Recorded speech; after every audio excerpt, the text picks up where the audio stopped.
Breaking news, Sheikh হাসিনাকে আন্তর্জাতিক আদালত ট্রাইব্যুনাল থেকে ফাঁসির আদেশ দিয়েছে। এই শেখ হাসিনাকে ফাঁসি দেওয়ার কারণ হচ্ছে তিনি 2000 মানুষের জীবন কেড়ে নিয়েছেন, 33,000 মানুষের জীবনকে পঙ্গুত্ব বরণ করিয়েছেন। যেই জুলাই আন্দোলনের মধ্য দিয়ে আল্লাহ তাআলা ওনাকে ক্ষমতাচ্যুত করেছেন। এই আল্লাহ পাকের খেলাটা কি দেখেন, এই আন্তর্জাতিক অপরাধ ট্রাইব্যুনাল গঠন করে শহীদ আল্লামা দেলোয়ার হোসেন সাঈদীর মতো মানুষকে তিনি ফাঁসি দিয়েছেন, আব্দুল কাদের মোল্লাকে ফাঁসি দিয়েছেন, মতিউর রহমান নিজামীকে ফাঁসি দিয়েছেন, সালাউদ্দিন কাদের চৌধুরীকে ফাঁসি দিয়েছেন।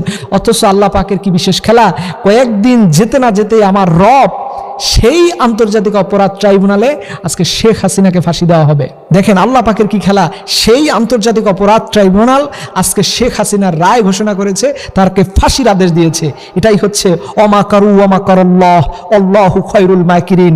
তোমরাও চক্রান্ত করো, আল্লাহও পরিকল্পনা করেন। আল্লাহর পরিকল্পনার মানুষের ষড়যন্ত্র কখনো সমান নয়। নিশ্চয়ই আল্লাহ পাকের পরিকল্পনাই মানুষের উপরে বিজয় লাভ করবে। যেই আদালতের মাধ্যমে শহীদ আল্লামা সাঈদীর মতো মানুষকে ফাঁসি দেওয়া হয়েছে, সেই আদালতেই আজকে সেই বিচারে সেই রুমেই সেই কক্ষেই আল্লাহ পাক আজকে হাসিনার মতো মানুষকে ফাঁসির আদেশ দিয়েছেন। সুবহানাল্লাহ বিহামদি। এর জন্য ভাইদেরকে বলি, জীবনে যতদিন বেঁচে থাকবেন কখনো মানুষের ক্ষতির কারণ হবেন না, মানুষের সম্পদ কেড়ে নেবেন না, মানুষের জীবন কেড়ে নেবেন না, ক্ষমতার পাওয়ারগিরি দেখাবেন না। কারণ আল্লাহ বলছে তাবারাকাল্লাযী বিয়াদিহিল মুলক, সকল ক্ষমতাই হচ্ছে আমার আল্লাহর। আল্লাহ বলছে কুলিল্লাহুম্মা মালিকাল মুলকি তুতিল মুলকা মান তাশা।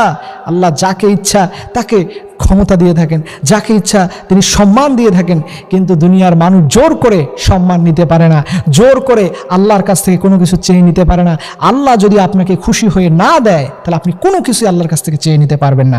এর জন্য দুনিয়াতে যতদিন বেঁচে থাকবেন মানুষের অশান্তির কারণ হবেন না, মানুষের ক্ষতির কারণ হবেন না, মানুষের দুঃখের কারণ হবেন না। কারণ মানুষের বদদোয়াটা সরাসরি আল্লাহর আরশকে স্পর্শ করে। এবং মানুষের বদদোয়া, এই যে আয়নাঘর, এই যে জুলুমের কারিগর, আল্লাহ তাআলা এগুলো সব দেখেছেন। আল্লাহ বলছে আমি তোকে ভুলে যাই নাই, আমি তোকে ছেড়ে দেই নাই, আমি তোকে ভুলে যাই নাই, শুধু যা সময় দিয়েছি। সময় যখন শেষ, আজকে তোর ফাঁসির রায় হয়ে যাবে। আজকে দুনিয়ার কেউ তোকে বাঁচাতে পারবে না। দেখবেন এখান থেকে অনেক মানুষ তাদের জীবনে শিক্ষা নেবে না।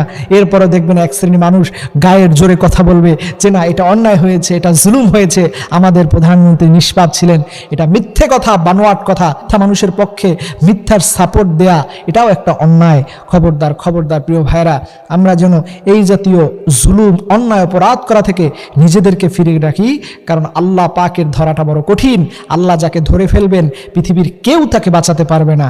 এর জন্য আসুন আমরা সদা সর্বদা আল্লাহর দিকে ঝুঁকে পড়ি, আল্লাহর সাহায্য চাই, আল্লাহর কাছে দোয়া করি হে রব কখনো মানুষের জন্য বিপদের কারণ না হই, মানুষের কষ্টের কারণ না হই, আমি যেন চাঁদাবাজ না হই, আমি যেন টেন্ডারবাজ না হই, আমি যেন মানুষকে দুনিয়া থেকে বিদায় না করি। রব্বুল আলামিন তুমি আমাদেরকে সবাইকে সেই তৌফিক দাও, সকলে আমিন।